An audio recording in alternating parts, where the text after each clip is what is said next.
Ibu, Bapak, Saudari, dan Saudara yang terkasih di dalam Tuhan, kembali kita berjumpa di dalam Renungan Mingguan hari Jumat, tanggal 21 Oktober 2022. Kita bersama akan merenungkan sebuah tema, yaitu berjalan dalam kebenaran. Sebelum kita bersama merenungkannya, mari kita berdoa memohon pimpinan dari Roh Kudus. Mari kita berdoa. Allah yang kami sembah dalam nama Tuhan kami Yesus Kristus, kami bersyukur untuk segala kehidupan yang boleh kami rasakan hingga saat ini Tuhan. Terima kasih untuk penyertaan-Mu, terima kasih untuk berkat-Mu. Dan saat ini bersama kami hendak merenungkan firman-Mu, berkatilah kami, mampukanlah kami, dan kiranya Roh-Mu yang kudus boleh memenuhi setiap diri kami dengan kuasa-Mu, sehingga kami boleh dimampukan di dalam segala keterbatasan kami, untuk bisa memahami apa yang menjadi kehendak-Mu atas kami, dan kami pun Engkau ajar untuk melakukannya dalam kehidupan kami. Kami serahkan Tuhan perenungan kami saat ini ke dalam tangan kuasa Tuhan. Dalam nama Kristus Yesus, kami serahkan doa dan permohonan kami. Amin.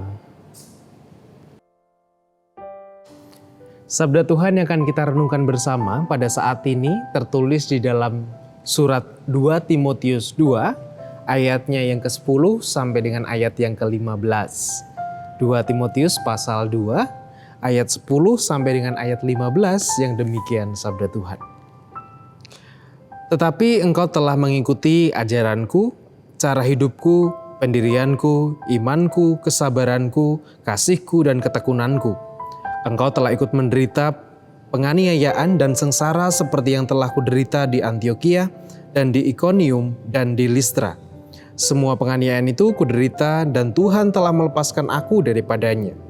Memang setiap orang yang mau hidup beribadah di dalam Kristus Yesus akan menderita aniaya. Sedangkan orang jahat dan penipu akan bertambah jahat, mereka menyesatkan dan disesatkan. Tetapi hendaklah engkau tetap berpegang pada kebenaran yang telah engkau terima dan engkau yakini, dengan selalu mengingat orang yang telah mengajarkannya kepadamu. Ingatlah juga bahwa dari kecil engkau sudah mengenal kitab suci yang dapat memberi hikmat kepadamu dan menuntun engkau kepada penyelamatan oleh iman kepada Kristus Yesus. Demikianlah bacaan sabda Tuhan yang berbahagia ialah setiap orang yang dengan setia merenungkan serta memeliharanya. Haleluya. Amin. Pandemi COVID-19 seolah menjadi sebuah pijakan awal atau era baru di mana seseorang ketika mau mendapatkan penghasilan, mereka bisa memanfaatkan sosial media, mereka bisa memanfaatkan melalui iklan-iklan yang masuk dalam sosial medianya, baik itu melalui YouTube, Instagram, TikTok, dan lain sebagainya. Mungkin Bapak, Ibu, dan saudara-saudari juga tahu akan hal itu begitu. Tapi menariknya adalah semakin berkembangnya sosial media, semakin berkembangnya era digital, dan semakin berkembangnya kemudian orang dengan dalam tanda kutip mudah, walaupun juga mungkin tidak mudah-mudah amat begitu, bisa mendapatkan keuntungan dari sosial media yang mereka buat atau konten-konten video-video yang mereka buat, foto-foto yang mereka buat, mereka bisa menghasilkan uang dengan itu. Tetapi ironisnya adalah semakin berkembangnya penggunaan sosial media itu, katakanlah YouTube misalkan, orang kemudian bisa dengan seolah-olah melakukan segala cara. Mereka membuat video beragam, membuat konten yang beragam untuk mendapatkan upah atau untuk mendapatkan hasil dari ide video konten yang mereka buat itu. Semakin banyak orang menonton, maka semakin banyak juga penghasilan yang akan didapatkan. Hal itu kemudian membuat orang untuk berpikir apa ini video apa yang harus dibuat, video apa yang harus diupload, video apa yang harus kemudian ditampilkan supaya orang lain tertarik untuk menonton. Dengan hal itu, tidak jarang kemudian semakin ke sini banyak video-video yang mungkin bisa dibilang ngawur gitu. Bisa dibilang kadang wah ini cuman pengen nyari sensasi saja, atau ini wah cuman pengen nyari keuntungan saja dan lain sebagainya. Oleh karena itu banyak akan kita temui video-video yang seperti mungkin beredar beberapa waktu yang lalu tentang bercandaan soal KDRT atau bercandaan soal hal-hal yang mungkin tidak layak untuk bercandai begitu, atau sebuah hal realitas yang mungkin seharusnya tidak layak untuk itu diupload. Tetapi demi mendapatkan sebuah feedback berupa penghasilan, orang rela untuk mengupload apapun itu. Entah benar, entah itu salah, entah itu sesuai dengan hati nurani mereka, atau itu bertentangan dengan hati nurani, ya sudah jalan saja. Pokoknya yang penting saya dapat keuntungan dari apa yang saya buat. Yang penting orang lain tertarik untuk melihat video yang saya upload. Dalam sebuah visi itu atau dalam sebuah tujuan itu, pada saat ini kita diingatkan oleh Paulus melalui suratnya kepada Timotius bahwa enggak gitu. Kita menjalani kehidupan itu bukan hanya sekedar tentang menurut apa keuntungan kita, tetapi kita harus berjalan dalam sebuah konsep kebenaran. Kita harus berjalan dalam kebenaran yang diajarkan oleh Tuhan kepada kita. Dari mana kita tahu kebenaran itu?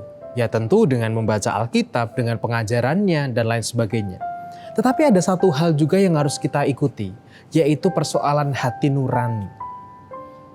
Seringkali kalau kita mau jujur sama diri kita sendiri, ketika kita melakukan sesuatu yang kita tahu itu tidak benar, maka sejatinya hati nurani kita itu mengatakan bahwa jangan lakukan itu. Tetapi seringkali kita nekat untuk melakukannya. Kita kemudian memaksakan diri, ya sudahlah, gak apa-apalah. Aku tetap melakukannya saja. Toh itu buat kepentinganku, itu buat keuntunganku. Walaupun kita tahu sebenarnya hati nurani kita sudah mengingatkan kita soal apa yang benar. Itu salah, jangan dilakukan. Oleh karena itu kita seolah-olah mengkhianati atau kita seolah-olah mengesampingkan hati nurani kita, suara hati kita, kemudian kita abaikan. Nah demikian juga realitas-realitas yang terjadi di sekitar kita kan. Ketika kita hendak melakukan A, melakukan B, melakukan C, melakukan D, dan melakukan apapun, seringkali kemudian kita seringkali berpikir bahwa kok apa yang saya pikirkan itu seringkali bertabrakan dengan hati nurani saya. Gitu.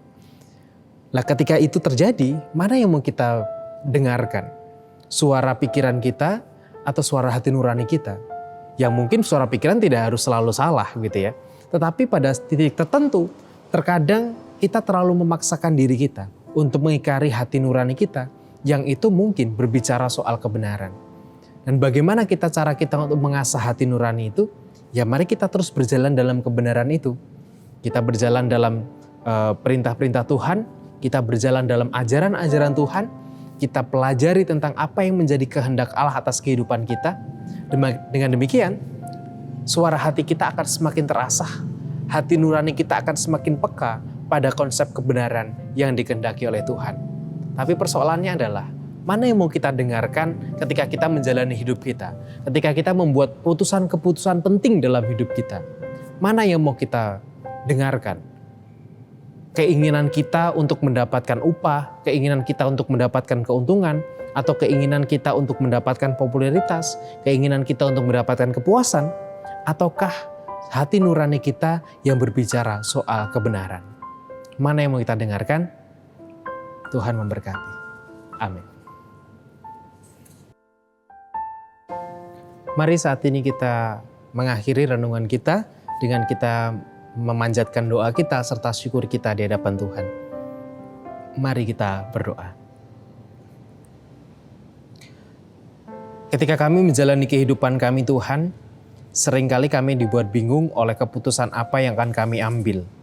Kami seringkali dibuat bimbang tentang apa yang akan kami jalani, jalan mana yang akan kami tempuh. Tetapi seringkali Tuhan kami hanya mengandalkan tentang keinginan kami hanya mengandalkan tentang kepuasan kami, dan kami hanya mengandalkan tentang apa-apa yang menguntungkan kami. Tanpa kami berpikir tentang apa yang menurut Engkau benar, dan kami seringkali mengingkari hati nurani kami tentang kebenaran yang sebenarnya kami tahu, tetapi kami memilih untuk mengabaikannya dan kami memilih untuk menjalani jalan sesuai dengan keinginan kami. Tolonglah kami Tuhan untuk kami tetap berjalan dalam kebenaran-Mu. Tolonglah kami untuk kami tetap menghidupi kebenaran-Mu itu dalam keseharian kami. Ya Bapa, saat ini kami juga berdoa, menyerahkan untuk saudara-saudara kami yang saat ini sedang bergumul ya Tuhan, dengan proses pengobatan, proses penyembuhannya.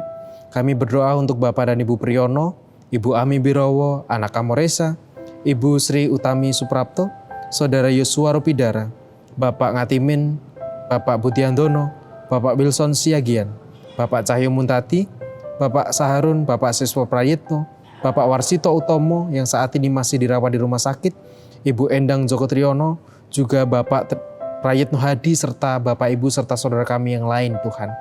Kiranya Engkau berkenan untuk memberkati mereka di dalam segala perjuangan yang saat ini sedang mereka kerjakan. Kami tahu Tuhan, setiap perjuangan mereka bukanlah kesia-siaan, tetapi Engkau senantiasa hadir memberkati mereka. Juga kami berdoa Tuhan untuk orang tua kami. Kami berdoa untuk Ibu Rosmiati Buyung, Ibu Sarno, Ibu Tugira Sariman, Ibu Suparmo, Ibu Rosmiati Suhardi, Ibu Morjangkong, Ibu Endang Karno, Ibu Joyo Pawiro, Ibu Kon Mariatin Subardi, Bapak Sadal Paulus, Bapak Christian Dauribu, Bapak Elias Sariman, Bapak dan Ibu Sunarto Saputro, Bapak Rapen Sukarsono, Ibu Mardi Utomo, Ibu Yatmiartini Rusti, Bapak Suprapto, Ibu Suwarsi Rahayu, dan juga orang tua kami lain dimanapun mereka berada. Kiranya Engkau senantiasa hadir Tuhan, menolong mereka, memberikan ketenangan dalam segala mungkin kebimbangan atau keresahan mereka. Biarlah di masa tua ini mereka boleh merasakan tetap sukacita dan kedamaian oleh karena berkat dan anugerah-Mu.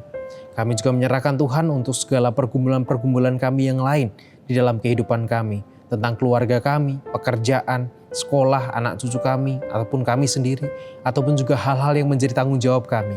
Kiranya Engkau berkenan hadir dan menolong kami. Kami percaya Engkau adalah Allah yang setia. Kami percaya Engkau adalah Allah yang senantiasa hadir dan menolong kami. Di dalam-Mu ya Allah, kami hendak menyerahkan segala syukur, doa, dan permohonan kami ini. Dan segala kehidupan kami, hanya kami pasrahkan ke dalam tangan-Mu yang penuh dengan kuasa dan kasih. Terima kasih Tuhan. Haleluya. Amin.